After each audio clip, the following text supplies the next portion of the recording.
Terdapat 6 jenis teori yang menjelaskan tentang bagaimana terbentuknya kelompok sosial. 1. Teori aktivitas interaksi. 2. Teori kedekatan.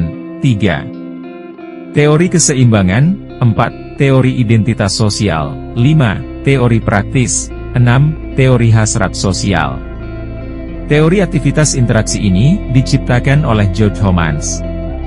Tokoh ini menjelaskan terbentuknya kelompok sosial ini karena adanya individu melakukan aktivitas secara bersama-sama dan berinteraksi satu sama lainnya, sehingga melahirkan sentimen emosi yang terikat satu dengan lainnya.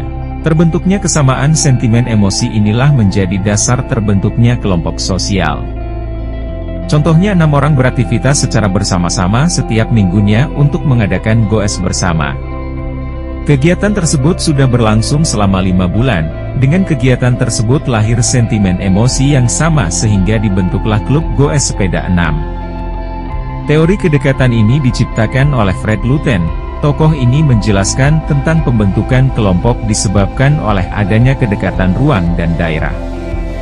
Karena kedekatan ruang atau tempat memungkinkan terjadinya interaksi dan kegiatan bersama-sama, berangkat dari kegiatan bersama-sama dan yang pasti terjadi interaksi di dalamnya, akan menimbulkan sentimen emosi di antara mereka. Dari kondisi inilah maka akan menjadi potensi untuk terbentuknya kelompok sosial. Teori keseimbangan ini diciptakan oleh Theodore Newcomb. Tokoh ini menjelaskan kelompok terbentuk disebabkan adanya persamaan-persamaan seperti sikap, ideologi, agama, status sosial, gaya hidup, dan pekerjaan. Sebagai contohnya kesamaan dalam bidang profesi sebagai guru, maka dibentuklah kelompok sebagai wadah untuk menyalurkan aspirasi para guru disebut dengan Persatuan Guru Republik Indonesia. Teori identitas sosial ini diciptakan oleh Henry Tagfel. Tokoh ini menjelaskan tentang pengetahuan seseorang terhadap keanggotaan di dalam suatu kelompok, dengan nilai dan emosional yang dirasakannya di dalam kelompok tersebut. Artinya dalam teori identitas ini, individu berupaya mengidentifikasikan dirinya sebagai bagian dari anggota kelompok. Aspek-aspek personal yang terdapat pada diri seseorang berupaya beradaptasi dengan nilai, norma, serta kultur yang terdapat dalam kelompok tersebut.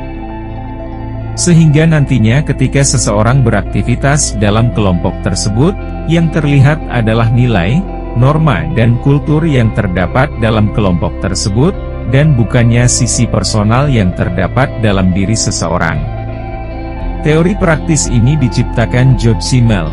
Menurutnya kelompok terbentuk karena kelompok tersebut cenderung memberikan kepuasan untuk memenuhi kebutuhan-kebutuhan sosial yang mendasar. Kebutuhan-kebutuhan sosial tersebut seperti kebutuhan ekonomi, status sosial, keamanan, dan politik. Contohnya terbentuknya kelompok rukun petani di daerah pedesaan. Pembentukan kelompok rukun petani ini, dengan harapan kebutuhan para petani dalam proses produksi pertanian bisa dipenuhi oleh kelompok rukun petani tersebut. Teori hasrat sosial ini menjelaskan bahwa manusia secara alamiah memiliki kebutuhan atau hasrat untuk berinteraksi dengan orang lain. Dari kegiatan berinteraksi tersebut akan membentuk hubungan sosial. Dari hubungan sosial intensif tersebut akan berpotensi sebagai pendorong terbentuknya kelompok sosial.